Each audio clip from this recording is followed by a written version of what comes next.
Hey guys, welcome back. Sorry, it's been a while. Sorry to keep you guys waiting. You know, been a crazy month. We all have things to do, loved ones to take care of, but we're gonna clear some time and get back into these epic rap battles of history. I am, man, I'm gonna do every one of these. We'll find the time. All right, guys. So today we're doing John Lennon versus Bill O'Reilly. Okay. What else needs to be said? Let's get right into it. Let's do the breakdown, the analysis. If you're not familiar with epic rap battles of history, sometimes they can get kind of complex with the bars. They can throw a few curveballs at us. But today we're doing John Lennon versus Bill O'Reilly. So, former member of the Beatles and former Fox News host. So let's do the breakdown. Okay, here we go. Okay. All right. All right, right off the bat, we got a Beatles reference. We got a reference to "Help." Guys, that's an album from one of the Beatles album "Help," and then the lead single "Help" off. It's sort of like "Bad Company" by Bad Company off of Bad Company. Well, the Beatles aren't called "Help," but you get it's 2 out of 3.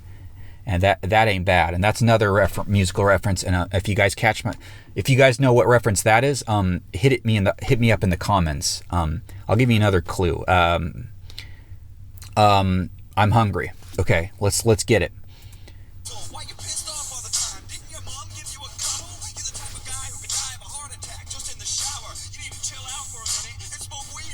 Whoa. He's saying Bill O'Reilly has no chill, guys. Bill O'Reilly has no chill. Okay? Dying of heart attack in the shower. Speaking of shower, I think we might get a reference to a loofah coming up in 2 seconds, but let's see if they follow through. And if I know my epic rap battles of history, they're not afraid to go there, as it were.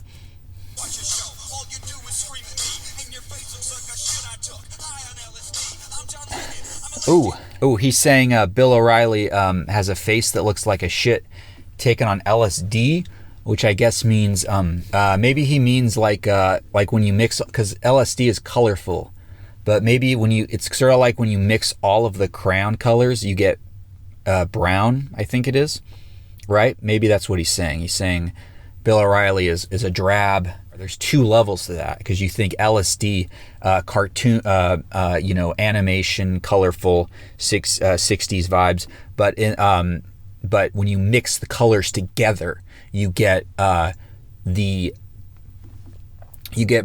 you get drab, which is much like what Bill O'Reilly is often thought, because he is a news host, and news hosts are typically thought to be kind of like boring guys. And he's a bit on the conservative side, and he's fighting against like the liberal John Lennon. See, guys, there's multiple levels happening here. Like once again,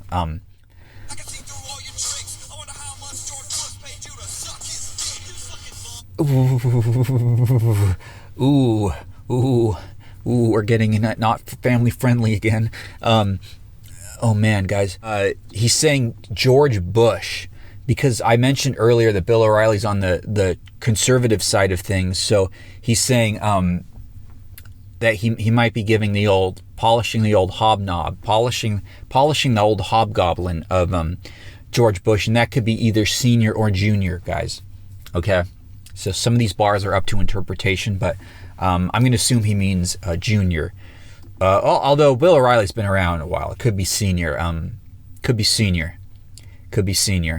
I think we're about to get Bill O'Reilly's first verse, and it's always interesting with these epic rap battles of history to see how the opponents stack up. Whether it's like an even match, because sometimes it's a bit lopsided, guys. Let's get it. Beatles song. Ooh.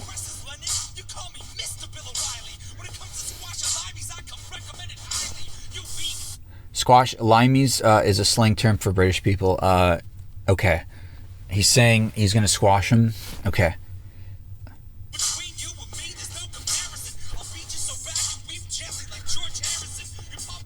Okay. That's another song. Man, this is like geek This is a nerdgasm for all the Beatles guys. I'm not that big of a Beatles fans, but I bet all the Beatles fans are getting pretty hype with this one, guys.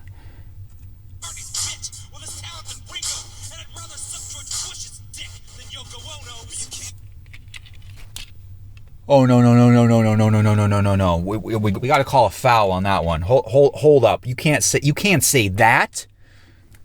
Oh my God! I'd rather suck George Bush's dick than Yoko Ono's. Okay, guys, we might have a triple meaning here because he's saying Yoko Ono is a man because she has a penis, right? Which, the thing about Yoko Ono, even if that's not literally true, she was known to be a very manly, like she kind of domed John Lennon in a lot of different ways, guys. In a lot of different ways. She kind of like, how do I put this without, I don't want to get too dirty, because I do think there might be kids watching, but I would say that,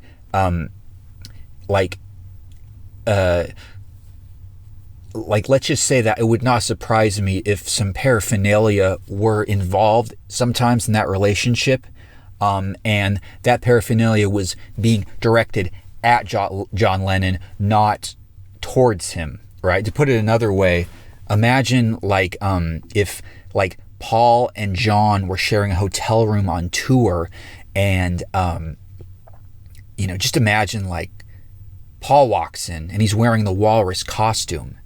And John says, "Paul, what are you doing in the walrus costume? I thought I was the walrus." And Paul says, "No, John, tonight, I'm the walrus." You see what I mean? I'm kind of, yeah, okay. We don't have to linger on this. I've read some things about John Lennon. There's always rumors flying around. It was the 70s. It was the 70s, guys. That's really all you need to know. It was the 70s. But he's also saying, I would rather suck George Bush's dick. So he's owning the insult, and he's saying, yeah, I suck dick. I mean, I give fellatio, which is a double diss, because he's saying, he's taking the stereotype that right-wing political people are anti-LGBT, and he's saying, nah, man, I'm down with the gays. Woo! See? Okay. I think we unpacked that one. All right, man. We're only halfway through. They pack a lot into a little. It's like a Japanese car.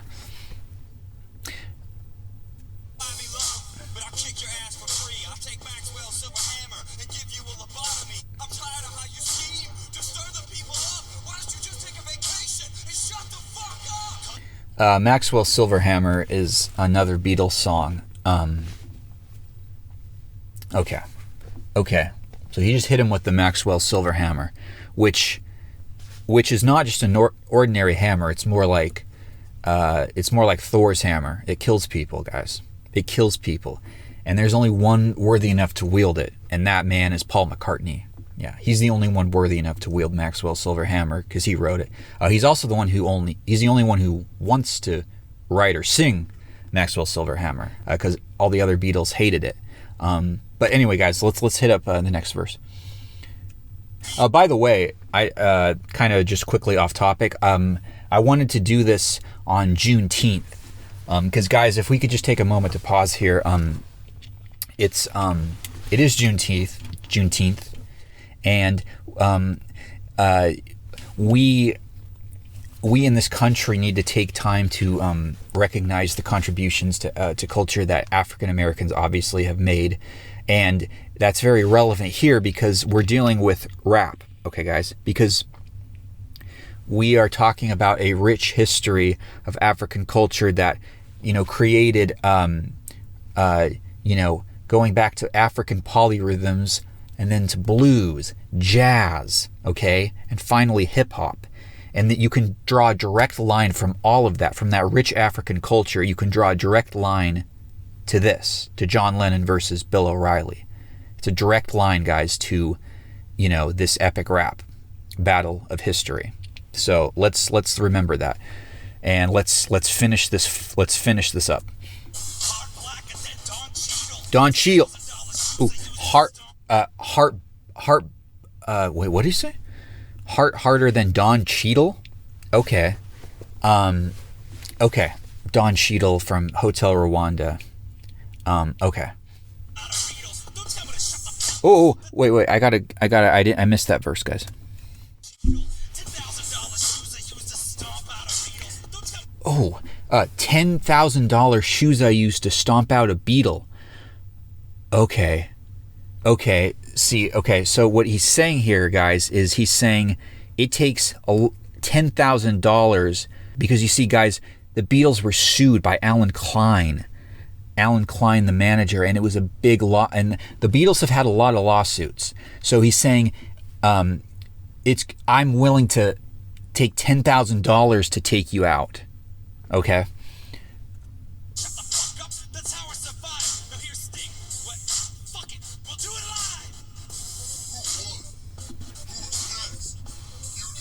Here's Sting. Oh my God. Oh my God, guys.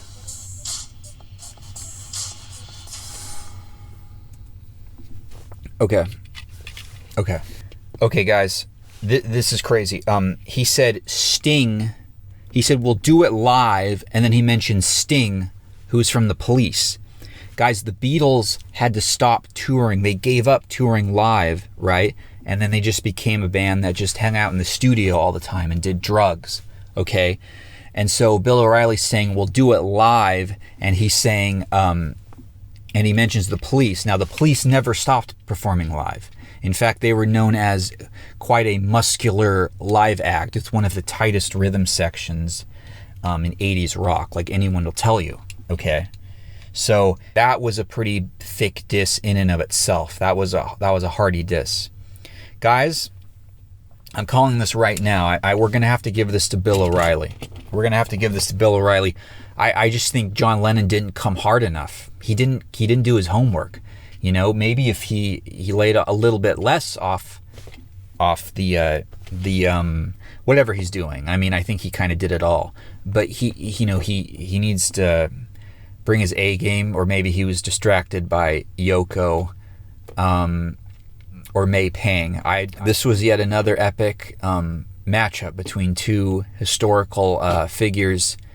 Hats off to the epic rap battle guys for pulling in another one. And happy Juneteenth. And I hope to see you again. We'll be doing another one of these. Thanks for supporting the channel. And I'll see you guys at the next epic rap battle of history.